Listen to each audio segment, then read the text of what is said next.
people.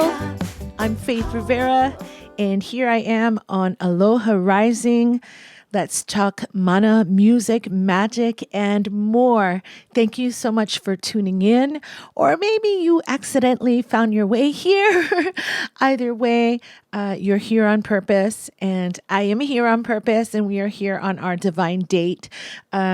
Hopefully for some inspiration, ahas, for some heartfelt connection as we do some for real talk. I mean, this time it's mostly me talking, but I know you're hopefully maybe even talking back to me in your mind going, yeah, girl, or no.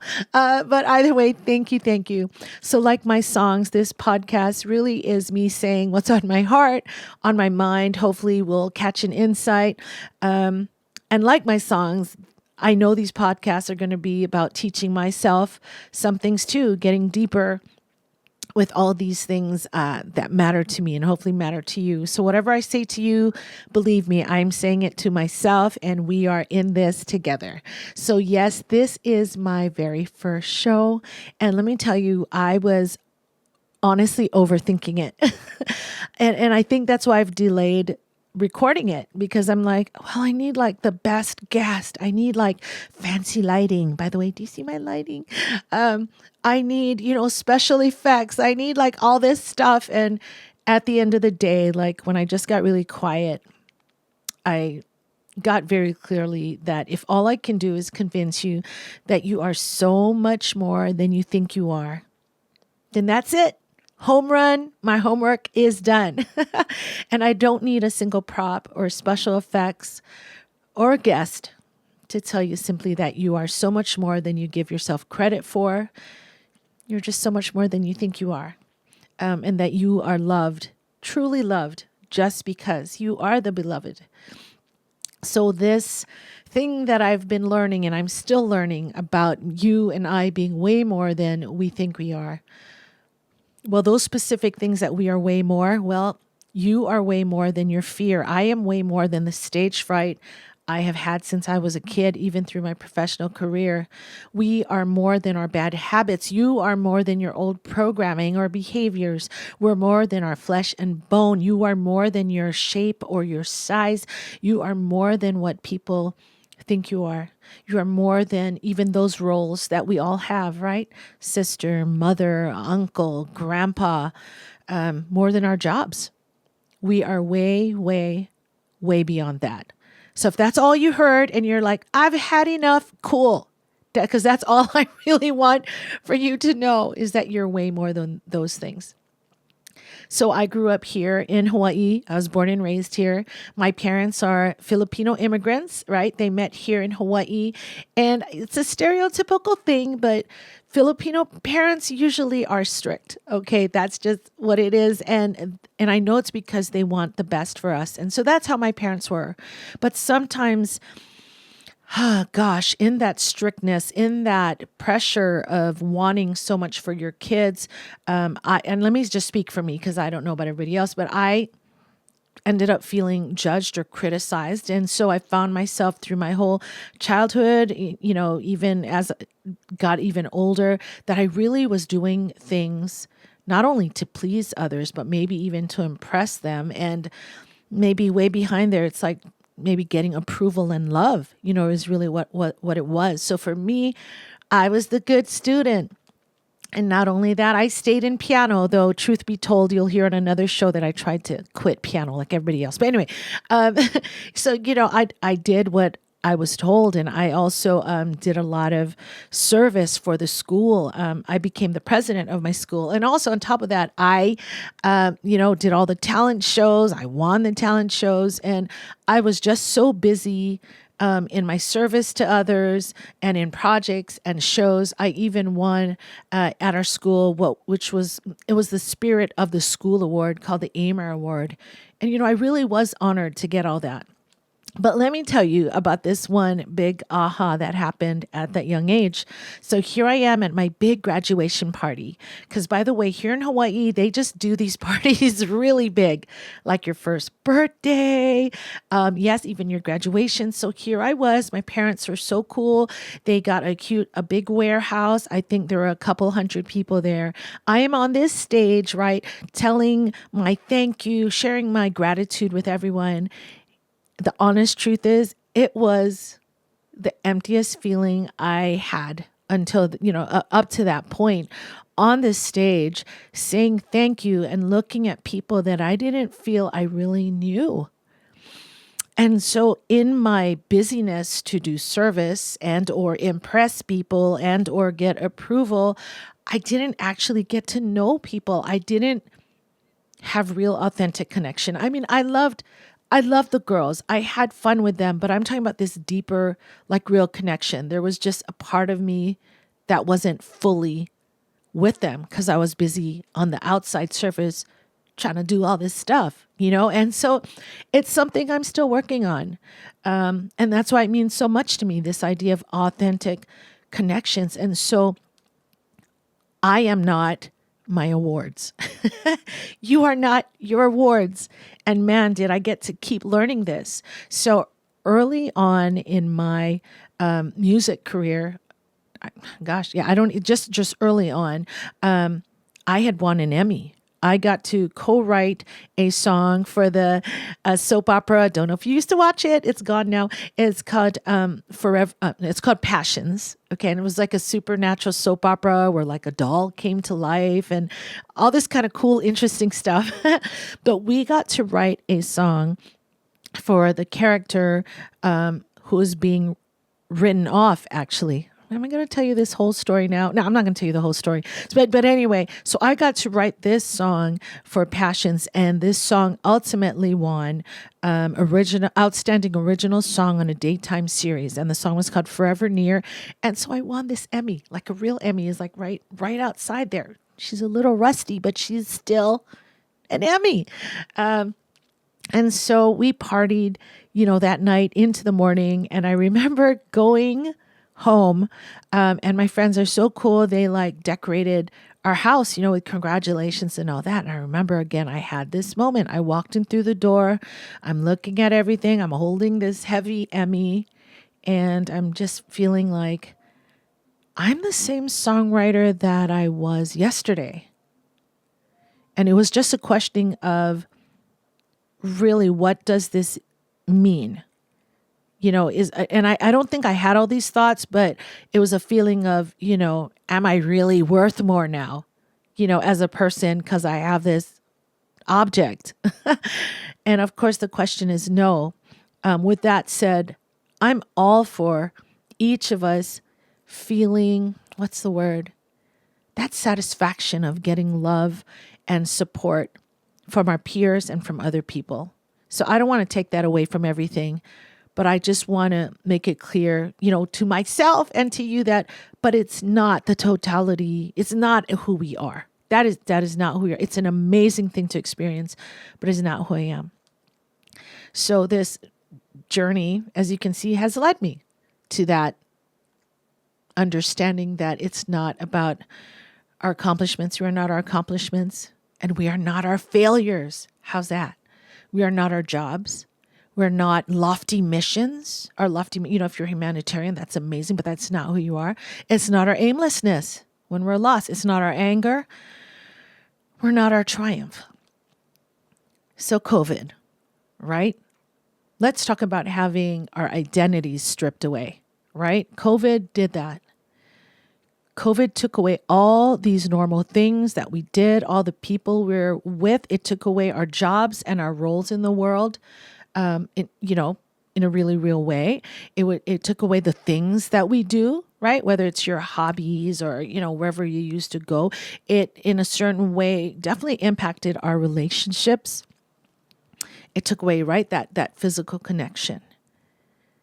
And so it left us, I think it left many of us in this space that we'd never been before. And really, I feel the question to ask during those times is, well, what is left? What is left when you strip away all those parts of our identity? And of course, that's only something that you can truly answer for you, but I think it's a question worth spending some time with. So who grew up Catholic, in all girls Catholic school? Anybody else? That was me here. Again, my awesome parents, that made every effort, right, to give us the best, sent me to this all girls Catholic school for 13 years. And so I grew up, as far as like my spirituality, my religion, learning about Jesus and the Holy Spirit and God in that way. By the time I was in high school, though, I started to doubt it a little bit. I'd be in religions class asking my teacher, and I was really kind of concerned about it. I rose up my hand. I said, what about the poor guy, the poor boy? And that's probably what I thought, the poor boy, which I know he's not poor, but this boy who's in the middle of a jungle who might not have heard the name Jesus, like what happens to them, to him. So definitely there was doubting in high school. And by the time I went to college, I'm going to give Long Beach State a shout out. Woohoo, 49ers. In my classes, when we were reading these existentialist books, I took a quick dip into atheism. And this will probably be another show, but that was yeah, I decided fairly quickly that I liked the world with God or some higher power. I didn't like the idea of random chaos and things happening to me, So anyway, so then I had a slight, short little dip into atheism. And then in my mid-20s, then began to really explore other types of spirituality, everything from more new age to what had become my foundation then of new thought teachings. And for those of you that may not be familiar with that, those are, if in your neighborhoods, if you see any centers for spiritual living, that came from Ernest Holmes, or if you've experienced the Unity churches, this Unity Worldwide movement, those are from the Fillmore's husband and wife team, that really began to open me up of not only who God was or what God is or what, is there a God, answering all those questions, but then which is not the default, but the part that it also ties in is obviously, who am I? Who am I? So I continue to deepen my understanding of the divine. And for me, and I know many of you may be on the same path, that God now is no longer some separate old white man floating in the sky on a cloud. Really nice beard though in those murals. But it's not, God is not that, who's sitting from afar judging me and deciding my fate. And I'm going to give shout out to Yoda. I wish I had a little Yoda. I do have a Yoda pin outside. But anyway, Yoda from Star Wars, right? He said it best. It's the Force, the source, what the Hawaiians in Hawaiian spirituality call mana, right? The spiritual power, the spiritual energy that is alive in you and me and the rocks and trees and everything. This power that has no beginning, no end. It has no container. It has no boundaries. It's the all in all. And we can even see it in all these indigenous cultures, this idea of a divine spark. And it's not only in everything, but it is the aliveness that's in everything. And it's the aliveness in us, of all that came before us and all that will come after us and beyond. And this it thing is the essence, I believe, of who I am and who you are. We are eternal. We are limitless and a part of the all. Rumi, right? Yeah, Rumi said this, that you are not a drop in the ocean. You are the entire ocean in a drop. It's like divinity in motion, sparks of the divine, right? And I really feel like we are here to reveal and express that divine part, that thing that has no words, right? And I know our lives right now, our lives possibly personally and collectively, you just look around and you can be like, hey, Faith, it does not look or feel divine. But what if, I mean, just entertain this. What if it's unfolding like it's supposed to, that we have called it in? What if everything that you're going through right now is meant to draw out more of your divinity, more of your spiritual power, more of your superpower? What if you are the divine thing, the divine expression in these messy and shifting and chaotic times?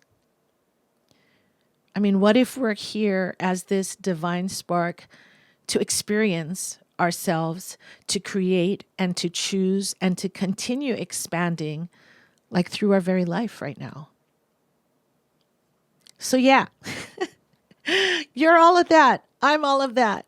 That's you and I. And man, I know it's hard to wrap your mind around. I mean, you may have just listened and been like, that was gobbledygook, Faith. I don't know what the heck you're saying. Maybe, but I hope there were maybe gaps in your trying to think about what I was saying that allowed for a feeling to be like, holy crap. I don't know how to verbalize it. I don't even know how to think about it, but it rang true with you. Again, that you are way more than you think you are, and that we are all of it, and the itness is going through us. So I'll be honest though, you know, our minds, you know, that are trying to think and figure stuff out and just so amazing at that part of our lives. I don't know that it's our mind that can get it, that can get the fullness, the awesomeness, the magnitude of who you are. So here's the aha. The aha. You know what I believe can get it? It's your heart. Right here. I'm sorry if you're just listening, you can't see, but you know where your heart is. You can put your hands on your heart and just feel it. I'm sorry, I'm just listening to my heartbeat. Andrew Bennett said the longest journey you will ever take is the 18 inches from your head to your heart. So at this turning point on our planet, the most critical, I don't know if that's the right word, the most important, satisfying, transformative thing you can do, I believe, is to put your attention on your heart and the untapped power that lies there. And to not only make it through these times, but I really feel for us to not endure, but to thrive in the midst of the breakdown and the chaos that's happening around us. Our minds and all these noisy thoughts, just got to take a back seat a little and sincerely be open to doing this. So I'm going to ask you to you can put your hands on your heart if you feel inspired to do so. It feels good, let me tell you that. And just say this, listen to this, say this, feel this with me. I give up control. I give over and I give into something greater. My thoughts about the world, of what life is and who I am, is only such a small part of a bigger, grander story that is unfolding through me and through my life. I surrender my mind and I open my heart. I surrender what I think I know, and I swim in the highest, best possibilities, swirling in the unknown and unfolding right now through my very own story. I get quiet. I breathe. I sink into the present moment. I tap into appreciation and love. And I'm just going to feel the fullness of this moment and the next. From this moment on, I let my heart lead the way. Woohoo. So can we pinky promise? Here's my pinky. You're not watching, but if you're not watching, I'm giving you my pinky. Can we pinky promise each other that? It's our heart, that's going to get us, quote unquote, there on the other side of this huge shift, this moment of transformation. And did you know that your heart has these brain-like cells? Okay, I'm going to say it, but I may be wrong, but I think it's like 40,000 sensory neurites or something with the ability to experience your life and remember things from your life independently from the brain. So many times, I'll speak for me, I as much as I try like new things and I try a new perspective, don't you feel like you get drawn back by the old behaviors and the cells that are holding like the memories of what our brain has kept, right? Of those old programming. But I like to think, wow, if there's like a second brain-like part of me that I could utilize and count on, and it's my heart, like I want to do that. So I am not a scientist. Maybe I'll do it on another show where I'll read you research I've found, but I can't in this moment quote, all that I've learned from Heart Math Institute or Greg Braden or Joe Dispenza about the power of the heart, but it is mind-blowing. How funny is that? It's mind-blowing, and it just feels good to know that, there's more, because I don't know about you. I don't watch the news so much anymore, although it's hard to not get it in your face, like on a feed or somewhere. But your heart, man, it's that love and appreciation is everything right now to find those moments. And it's not only moments, but to live a life that is grounded in not being reactionary, but that like you lay out your own field, you roll out your own red carpet of, appreciation and love and possibility and connection and all that. So, but please look them up if you want to find out more about the power of your heart. Heart Math Institute, Greg Braden or Joe Dispenza, because that information is out there. The science is out there if you want to prove to your brain why the only move to make right now is to drop into your heart, get present, and nurture appreciation as many times a day as you can. So that's my dare. That's my invitation, the offer, the challenge, whatever you want to call it, if you accept it. To take our pinky promise, seriously, and to live and come from your heart. To come from appreciation instead of judgment, to come from authentic heart connection in that moment, to be for real, as they say in Hawaii. And, sometimes, when we say for real, let's have real talk. Sometimes there's a negative connotation like, oh, it's going to be something surprising and negative. Well, let's claim back for real to mean like the truth of who you are, the love that we are, the appreciation that is present there if you just practice it. So please, I'm inviting you to have a daily practice of getting still and present, and then just go crazy with gratitude. I mean, see how crazy you can get.